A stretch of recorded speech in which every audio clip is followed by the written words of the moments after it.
to speak. I think this may be the coolest space in which I have ever given a talk, so I just want to lead with that. And I am also enjoying, I'm old enough that I still think of this as the Britney mic, so I'm enjoying that too. Okay, let's see. So I will be talking about, as Tobias already announced, testing universality in breakup reactions on halo nuclei.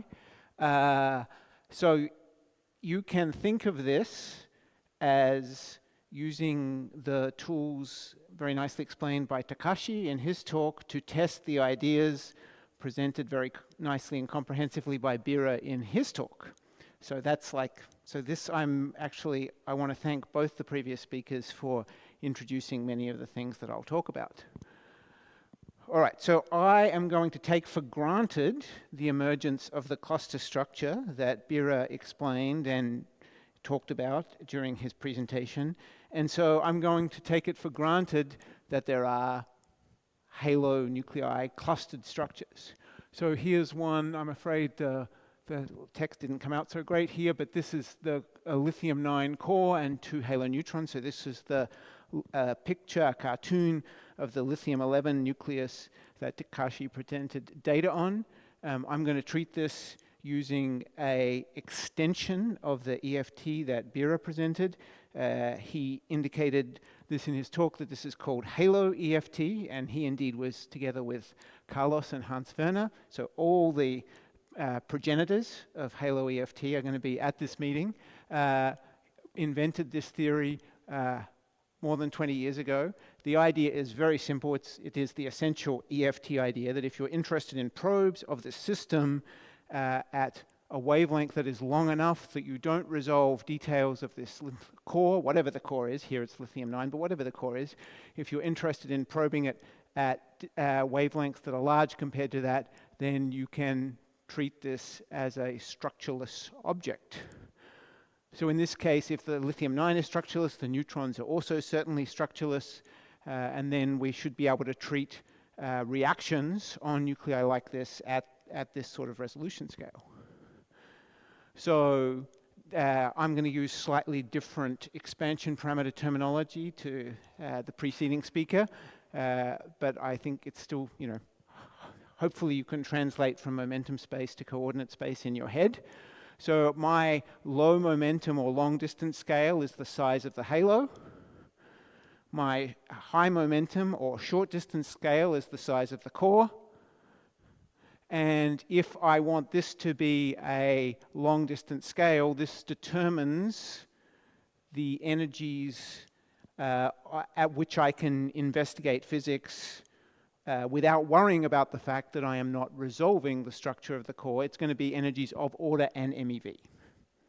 So my ambitions in this talk are much smaller than my distinguished colleague from Arizona, Paris, and Trento, my ambitions are really to describe just the low energy excitation, the first MeV or 2 of the excitation spectrum of this system.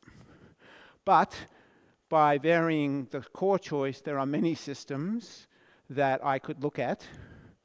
I do want to emphasize also, as Bira said, right, that there's one case where I can go further than MeV, and that's the case where the core is the proton, because then the structure is shorter distance. So the triton is also a S-wave 2-neutron halo in this sense. I think this point often gets overlooked. The triton is the lightest 2-neutron halo. All right, so this is an old plot. I think it's from a NUPEC report like 15 years ago. But in addition to laziness, there's another reason that I keep showing it, which is that the fact I have to keep adding extra halos using my very poor keynote skills here, the fact I have to keep adding these things tells you that we keep finding new halos, right? And if you look at Takashi's plot, you'll see even more than this and even more as we go up the halo. Up the nuclear chart. So when I started thinking about halo nuclei, other than the triton, like 15 years ago, I was told that this was an approach of very limited utility because they would stop somewhere, basically we'd found all the ones we were going to find. And yet, as the radioactive beam facilities keep doing more and more interesting and more resolved experiments, further and further up the chart, we keep finding halos. So that's okay. But, so today, I'm going to tell you a little bit about helium-6, which is circled in blue because it's actually what we would call a p-wave halo, and then I'll also talk about these s-wave 2-neutron halos. I could also talk to you about proton halos, but that's a different talk. And this is a talk about neutron clusters, not about proton clusters. All right, so with that in mind, here's my outline. These first two parts are set up for the actual probing of the structure of the halos. I'll explain how we derive the structure of the halos in the halo effective field theory. Much of this will have overlap with what was already presented. Then I'll give my theorist perspective on the Coulomb-induced breakup of lithium-11, the data for which Takashi already presented. I'm going to argue that Coulomb-induced breakup is not necessarily the easiest tool with which to tease out tests of your universality or of proximity to the unitarity limit. So instead, I'm going to talk about measuring relative momentum distributions using fast breakup, which was another tool presented in the opening talk of the meeting. And I'll talk about a couple of outcomes of this. So because I am now an American, I believe in bottom line up front. So I'll tell you what you should be excited about in this talk. So you should be excited about the fact that you can measure the neutron-neutron scattering length in the neutron-neutron FSI in these rapid core removal reactions. You should be excited about the fact that you can measure the bound state neutron-neutron momentum distribution in a halo. And you should be excited about the fact that the arguments that lead you to these conclusions are solid because all the reaction mechanisms that don't do these things for you can be filtered out by appropriate choice of kinematics and power counting arguments based on effective field theory. And you know you should be excited because all of these things have exclamation marks after them. All right, so as already discussed, I seem to be saying that a lot, but as already discussed, here is the effective range expansion for the two-body scattering amplitude, and here is the effective range expansion for k cotangent delta, and here is the two-body scattering amplitude in my particular conventions. I need a reduced mass because I'm considering asymmetric systems with a core and a neutron interacting, and the reduced mass therefore is not necessarily m/2. This effective range expansion is only valid for momenta times range that is less than 1. I'm going to assume that the range is much less than the scattering length. And then, as was already presented, I can think about the leading order in an expansion in powers of this small parameter, in which case I just take k cotangent delta to be this. I'm going to start off working with finite, not infinite scattering length, so not in the unitarity limit, but it allows me to check the extent to which descriptions are universal and depending only on the scattering length. So if I'm treating a halo in this leading order, I reproduce the neutron core scattering length, or equivalently, I reproduce the 1 neutron separation energy. And then if I go to next leading order in the expansion, I reproduce the effective range and the scattering length of the two-body scattering, or equivalently, for example, the 1 neutron separation energy and maybe the A and C of the 1 neutron halo. Once I do this, in fact, you can show, as was shown many years ago, that the errors for scattering are then third order in the expansion parameter. This just has to do as long as you write things in this sort of effective range expansion form. So this is an efficient way to describe two-body scattering at low energies, as has been known for 90 years. Because really this is effective range theory with built-in uncertainty quantification, because you're expanding in powers of k times r. But the extension to many other things has been done since this approach was first worked out almost 30 years ago. This effective field theory way of thinking about the effective range expansion was worked out, so you can do electromagnetic processes, you can do other partial waves, you can do proton halos, you can so this is the key point about the whole approach, but once this, even beyond two-body systems, there's also the three-body systems that I'm going to spend a bit more time explaining about on the next couple of slides, And then, as Bira emphasized, also the ability that the approach is predictive for four-body states at leading order accuracy. All right, so what do the equations, suppose I want to solve the Schrödinger equation for the S-wave two-neutron halo with this leading order interaction. What do those equations look like? Well, they're extensions of the equations worked out for the equal mass case by Badaki, Hammer, and Van Kolk. In this case, they were written down by Hammer and his student Canham in 2008. You have two different clusterings of the system. You have a clustering in which the core is the spectator and a clustering in which the neutron is the spectator, and this produces a set of coupled equations. Just as in the three-nucleon system or as in the three-boson system, you need a three-body force in order to stop collapse of the system, because as the cutoff in these equations goes to infinity, you are treating a three-body S-wave system with zero range potentials. And this stabilization of the system stops the Thomas collapse, and it also allows you to realize the Efimov effect as a discrete scale invariance of the three-body parameter. So here you can see numerical work by Chen Ji, who was here last week for summer school lectures. So here he's plotted as a function of the cutoff lambda, the value of the three-body parameter for various different core to neutron mass ratios. And you see that there is some difference in exactly where the curves lie, but in each case you have this, you have discrete scale invariance, although the Efimov factor is not 22.7 if A is not equal to 1.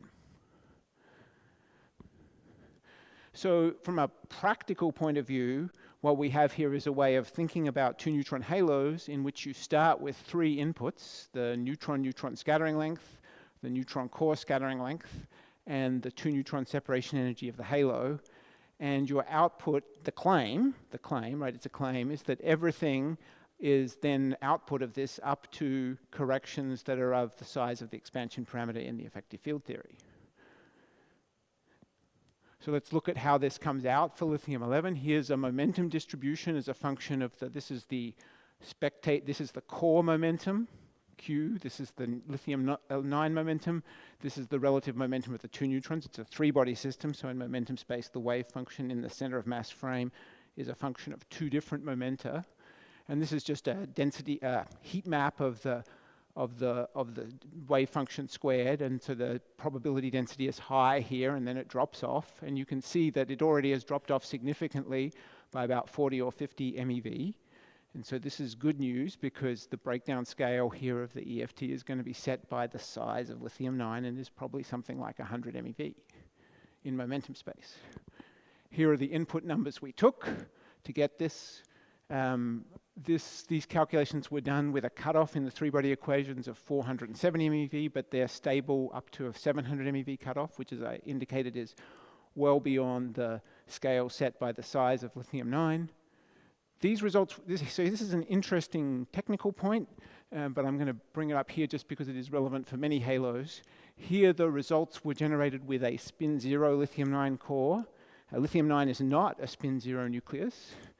So lithium-9 is actually a spin-3 halves nucleus, which interestingly means you have a spin-1 neutron core interaction channel and a spin-2 neutron core interaction, which could be split by hyperfine interactions. But maybe some people in the audience already knew this, but we demonstrated explicitly in this paper that the results for this spin-0 case are actually the same as if you have an SU8 symmetry, which leads to all these different scattering channels giving you the same scattering, right? So you have basically no hyperfine interactions, and these things have the same strength. All right, so that is the end of the setup, and the rest of the talk is going to be about how you test predictions for ground state momentum distributions like this. So as Takashi already indicated, you test these. One way to test these is by doing Coulomb dissociation experiments. So here is a theorist's picture of a Coulomb dissociation experiment. You've already seen the experimentalist's picture. This is the theorist's picture. When you do a Coulomb dissociation experiment, you send in a photon on your lithium-11, in this case, wave function, and there are two different configurations you need to worry about because you have this, you've written the wave function in some Faddeev decomposition in terms of a core spectator function and a neutron spectator function. But you can combine those into an overall wave function, and you can write the E1 strength for this piece of the amplitude in this way here, where this is the bound state wave function and this is the final state plane wave.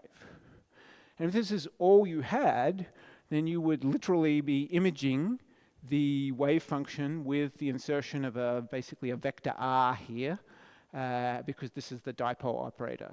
So you really would have direct access to the momentum distribution, and by doing sufficiently resolved experiments, you could map out whether the prediction from universality was correct. But there are, because this is because you've generated a bound state by two-body interactions, there are strong two-body final state interactions as well. There's definitely neutron-neutron final state interactions, and which you can take care of at least up to first order in the multiple scattering series by applying this Moller operator. There are also neutron core final state interactions where the neutron and lithium-9 interact. And remember, those interactions are also strong because they generate low-lying lithium-10 resonances of S-wave character in this system. So you need to worry about those as well. But those two you can treat using a Moller operator. So the game plan in this paper, in this work led by Matthias Goebel, who's now a postdoc in Pisa, is to start with this matrix element and then look at the modifications to the E1 strength due to different kinds of final state wave function distortion, neutron-neutron final state interactions, neutron core final state interactions, products of those things, and so on. So how does that work? So there's the result with no final state interactions. Then if we include the neutron-neutron final state interaction, it essentially doubles the strength of in this low momentum region. The sum rule means that the overall strength has to be preserved because I haven't changed the properties of the bound state, but the strength gets redistributed and this low energy peak gets higher solely because the neutron-neutron interactions in the final state play a significant role in shaping this peak. The final state meaning after the Coulomb photon from the lead target hits the halo nucleus. Then if by comparison, if I look at neutron core final state interactions, they actually do very little to the strength, although they do shift the peak slightly lower.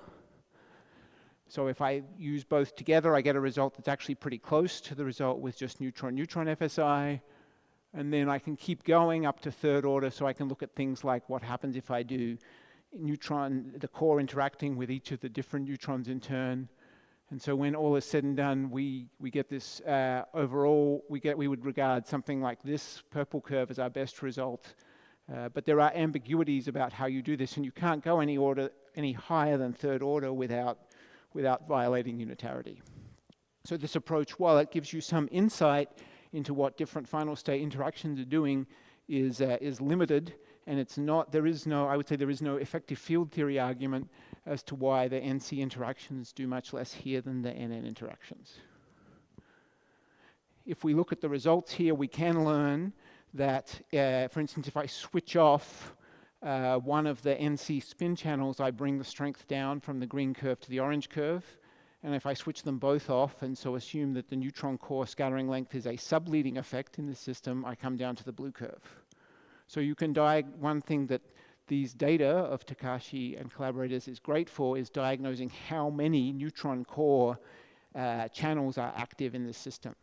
So it's not 0, it's not 1, it's 2.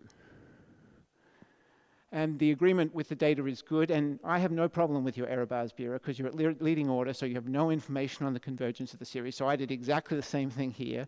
Or if I just take the nominal expansion parameter, take my best result that I showed you with with as many final state interactions as I can do, and give an error band, then I get this green band here. All right, so what did we learn from this first test? We learned that the momentum distribution of S-wave 2 neutron halos is dominated by the low momentum part, and you can image this in Coulomb dissociation, but the final state interactions are large, especially the one due to neutron-neutron interactions. And you could get some insights using this expansion in molar operators, but why this converges or whether it converges or how well it converges is not entirely clear. So I'm going to now move on and seek a more selective probe of the neutron-neutron momentum distribution. So here's a figure showing the setup that Takashi showed for a reaction in which a beam, in this case we're going to consider a helium-6 beam, comes in and strikes the proton target, a gaseous proton target, which is this Minos, and then in my case we're going to assume that both the proton and the core of the halo get detected here. I'm a theorist playing at being an experimentalist right now, right? So they both get detected in this hotoscope, right? And meanwhile, the two neutrons, because I'm doing helium-6 dissociation, go towards this array of neutron detectors. I think in your plot you had Neuland here instead, right? And then later, now you have Hime here, right? So the experiment with the helium-6 beam has as its goal to do final state detection of the two neutrons here with high precision, and hence to determine the neutron-neutron scattering length. And Tom Alman is the spokesperson for this experiment, which has been approved. I don't know if it's run yet, but it's been approved. It has run, okay, yep. All right, so here's the theorist's picture of the experiment. So the experiment is done in inverse kinematics, which means the helium-6 is coming in and hitting the proton target. For the theorist, I'm going to take the helium-6 at rest. I'm going to have the proton come in. We're going to detect the alpha particle in quasi-free kinematics, and then we're going to look for distortions of the neutron-neutron spectrum due to the final state interaction. So in contrast to what I was doing before, where I was arguing that the final state interaction clouds the interpretation, here the final state interaction, that's what we want, because we want the neutron-neutron scattering length out of this experiment. And the helium-6 essentially is just here as a very convenient holder. The helium-6 sits there and holds the two neutrons for us until we want them. And then we quickly take away the core, and the two neutrons go to the detector, and in the process, their spectrum is determined by the neutron-neutron scattering length. So let me show you some calculations. These were done in collaboration with Tom, with Matthias Goebel, Hans Hammer, Carlos, and Tobias. So if there is no final state interaction, then the spectrum of neutrons would look like this. It would be sort of smooth and gentle and rising like that. And instead, when you add neutron-neutron FSI, you get this very sharp momentum peak, which you could say is at the energy of the dineutron. The energy scale here is just set by the neutron-neutron scattering length. And so both the height and the position of the peak change as you change the neutron-neutron scattering length. Helium-6 structure at low momentum doesn't care about the neutron-neutron scattering length, and I'll have more to say about that in a few minutes.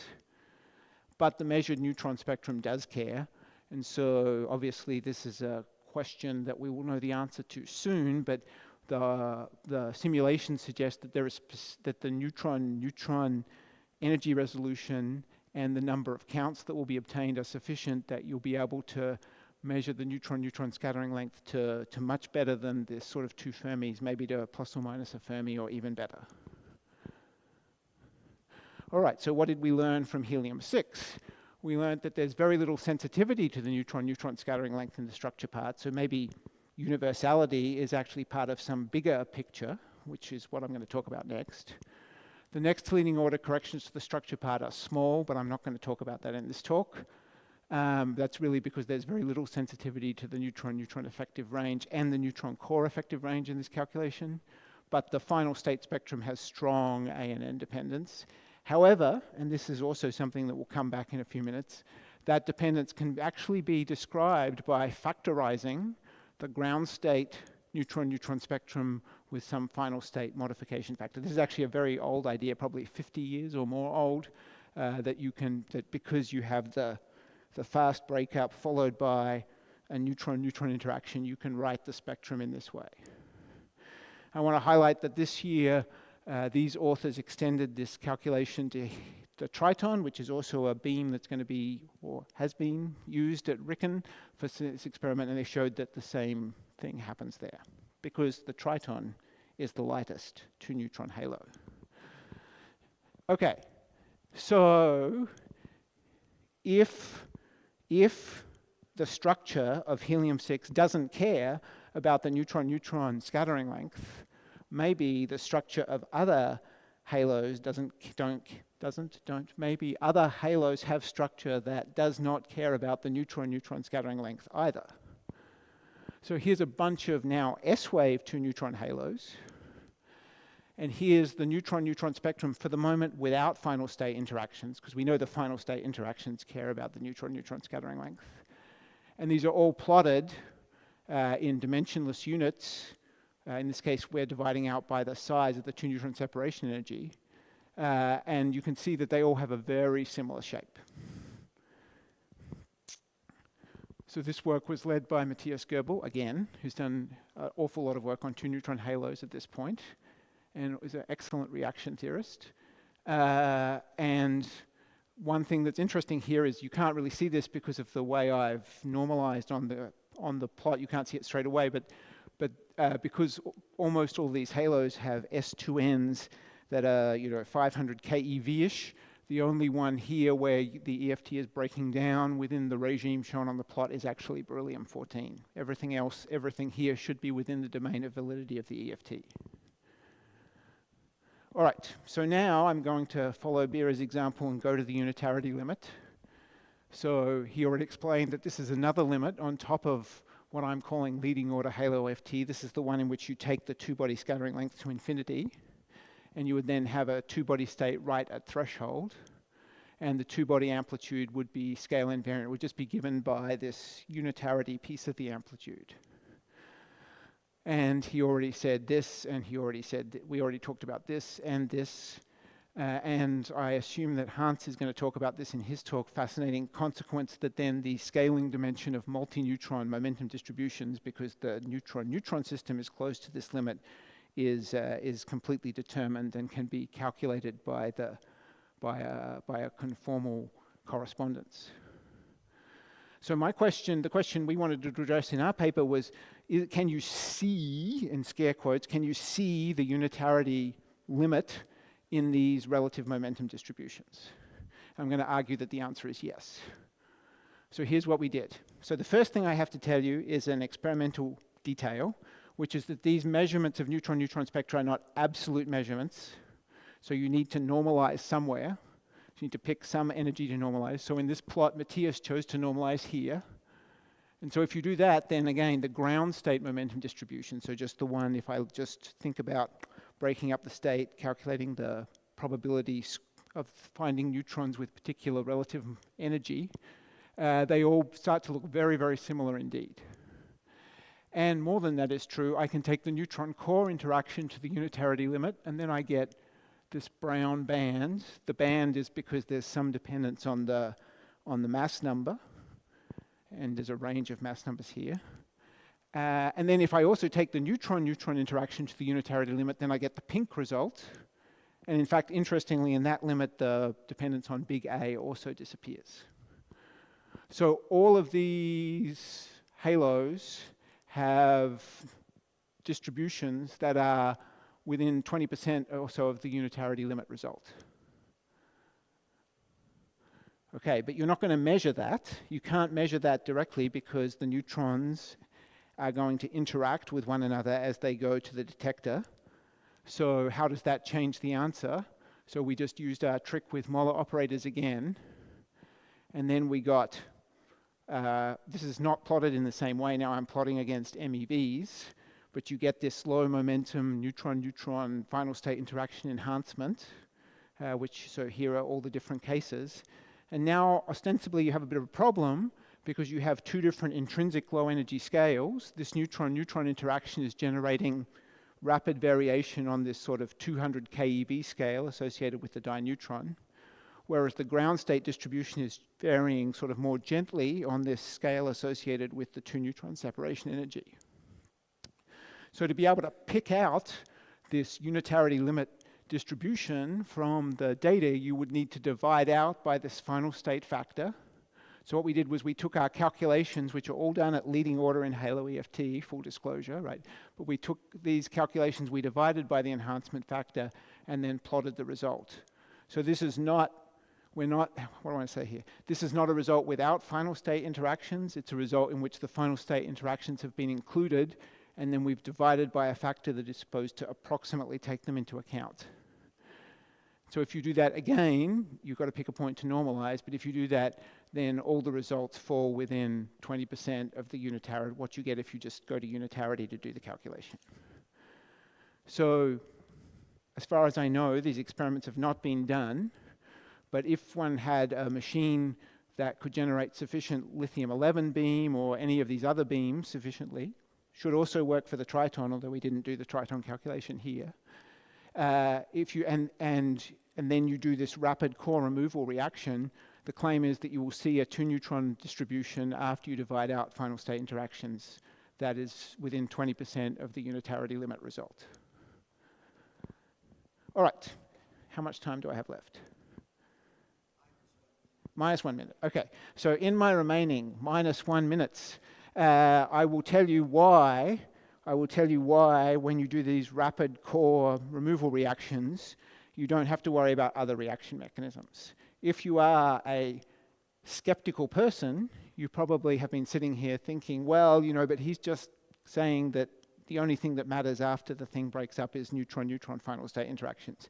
And you might well ask yourself why I can assume that that's true. So here's the same picture, now maybe with slightly different labels. So this is quasi-free removal of the core, and then here are the 2 neutrons. I guess this is not the same picture because here I have them not interacting. So the key point, since I only have, -2 minutes to talk about this, the key point here is the following, right? That this impulse approximation diagram has an infrared pole if the 2-neutron halo has 0 binding energy. And effective field theorists love infrared poles, right? If we can find an infrared pole or an infrared logarithm, we are very happy people, because then we know how to organize the theory to preserve the infrared physics. An important point here is that the high momentum piece of this wave function is suppressed in halo EFT or really in any theory, just because, as I showed you for lithium-11, for S-wave 2-neutron halos, it falls off very quickly. So what we're going to do here is just think about diagrams with different final state interactions and just count the powers of low momenta that occur in this diagram. You could think about this as a quasi-free effective field theory. We're also only going to look at the one-body operator as only it has this on-shell pole. Anything with a 2-body operator is not going to generate the quasi-free peak. All right, so there are some assumptions which I'm happy to come back to either during questions or during discussion. I won't dwell on them here, but an analysis looks something like this. If you take the quasi-free breakup just without any final state interactions, this one is very easy and has been known for years and years and years. This one really does just image the wave function, and so you get this thing here, which is the wave function of the 3-body state at a particular kinematics. If you think about neutron-neutron final state interactions, then you have to integrate that wave function against a neutron-neutron final state interaction. But by just thinking about the low momentum parts of this integral, you can convince yourself that this diagram is going to scale certainly not smaller than the one with no final state interactions, and potentially larger in certain regions of phase space.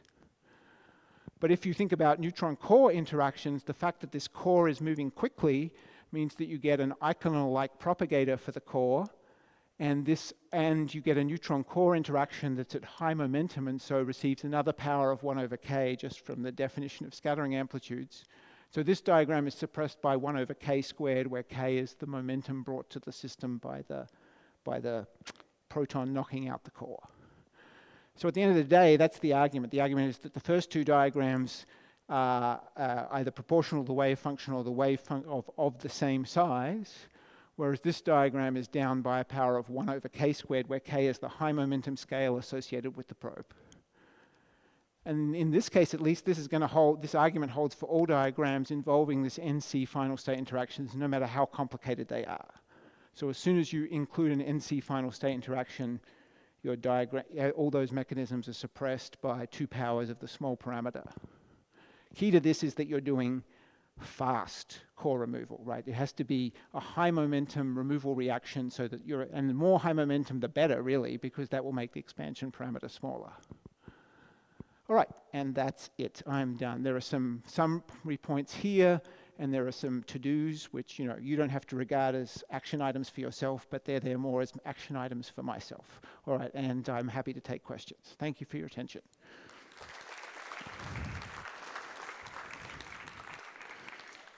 So Daniel? Thank you very much for interesting talk. Well, as an experimentalist, I think it's rather difficult to remove core knockout. I mean, for helium-6 triton, it's possible, I think. But for lithium-11, you mean that you need to remove lithium-9 instantly, right? Mm-hmm. Or carbon-20 from carbon-22, right? Or carbon-20 from carbon-22, yes. Yeah. So it's rather difficult. So because of excited states? Well, because of the, you need to tag the carbon-20, for instance, knocked out carbon-20, right? Yes. So, well, the cross-section should be very small, and maybe just that, this is one, I think, No, it's the naive, I mean, thing. But the question is then, you showed the difference in this low rho NN, right? So what we can now, actually, if we measure, for instance, if we can measure everything, like from triton to carbon-22 for these, so what can we learn from this? Okay, so thank you for this question. So just to make sure I was clear, so when you measure, the claim is, and again, it depends, as you know better than I do, on your normalization point, but the claim is that you will see spectra that look like this, right? But the point is that these low momentum peaks have nothing to do with the halo. They have everything to do with the neutron-neutron final state interaction. So once you divide out by this final state interaction factor, you should see curves that look much gentler, right? And then those much gentler curves should, if you plot them versus a variable where you've divided out by the two neutron separation energy, they should be very similar. So that's the claim, right? So your data for different halos will look very different, but underneath it all is one single distribution coming from the unitarity limit. Okay, I see. Okay. More questions? Okay, yeah. I can ask without microphone. All these correlation, do you think this kind of correlation will be the same at low energies because you are using impulse wave approximation, Acon approximation, and so on? Of No, course, this is really only at very high energies. But yeah, this is a good question, right? So I would say, maybe again, to try and hope that, to give me the chance to clarify something that maybe was not clear on the first go-through. The first part of the talk was sort of theory setup, right? But then the second part of the talk, you can think about this as a low-energy probe, right? And so Coulomb dissociation, I would say, is a low-energy probe, right? And so in this system, you have all the final state interactions in principle present, and you cannot do this organization of final state interactions into some small things and some big things. So the reaction theory, as you probably know better than I do, is very different depending on whether you're dealing with Coulomb dissociation or with core removal, you will right? have transfer reactions. You will have also core excitations in the case of more heavy Yep, projectiles. and I have not talked about core excitation or things like that at all, although I think that's a really interesting topic.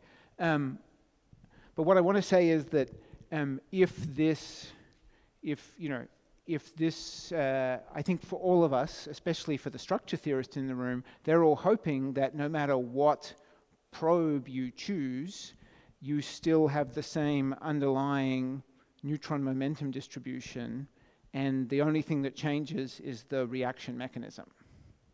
No, the structure for sure will be the same. Right. So the first part of the talk, we probe structure in Coulomb dissociation, and then, yes, the reaction theory means you have to solve at least a three-body problem in the final state or find some decent approximation to that. The second case, I think, the reaction theory, if you can organize it in a careful way, may be actually simpler. Yeah. More questions to Daniel? When you do the three-body model for the scattering, the Wh- three-body problem for the scattering, right? Yes. So you have Yes. always two neutrons and a nucleus, a core. So if you do this with more neutrons in the end, Yes. how would you? Is it straightforward to? So are you talking about Coulomb dissociation, or are you talking about rapid core removal? Whatever. If you have Okay, so if you have four neutrons and a core in the end. yeah, so so how would this you is, do I it? mean, this is actually exactly, so for Coulomb dissociation, if you're Coulomb dissociating to helium-4 and 4 neutrons, then I think you probably have to solve the 5-body problem, right? So for the final state wave function, because you have all those different final state interactions, right? And there are methods, so Remus is here, and there are methods for doing this. And this is one of the reasons we wanted to explore the Moller operators, because this, in that sense, if it works, is more scalable to higher body systems, right? But, this argument about rapid removal of the core doesn't really care what's up here, right? You remove the core is moving fast. Both its phase space and its interactions with anything that's moving slowly are going to be small. And so the idea of this calculation, which I'm doing with these people, right, is the idea of this calculation is that if you do rapid core removal and you leave these behind in the rest frame of the target at a low momentum, then you will be dominated by final state interactions of what's left behind. Yeah, but if you have four neutrons, for example. But if so, then you have, that's right, but if they're in the unitarity limit, but if the 4 neutrons are in the unitarity limit, then there are ways, and you have to think a little bit about the production operator, right? But there are ways using this conformal correspondence to calculate what that spectrum will look like. I take the opportunity that Takashi is here, and he might tell us this idea that we can use study scattering length, neutron scattering length with your detectors. How good are your detectors to really measure this very tiny relative energies? Like what we need is 100 keV, for example, right? How good is it? Good resolution? How low can you go?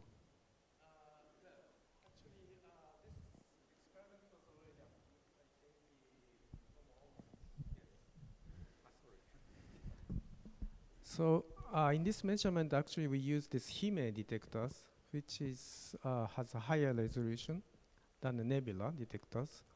So that I would say less than 1 MeV region. So you measure 0 to 1 MeV, right? ENN. I think we can get maybe better than 100 keV resolution. I think the proposal said 100 kV. 10, right?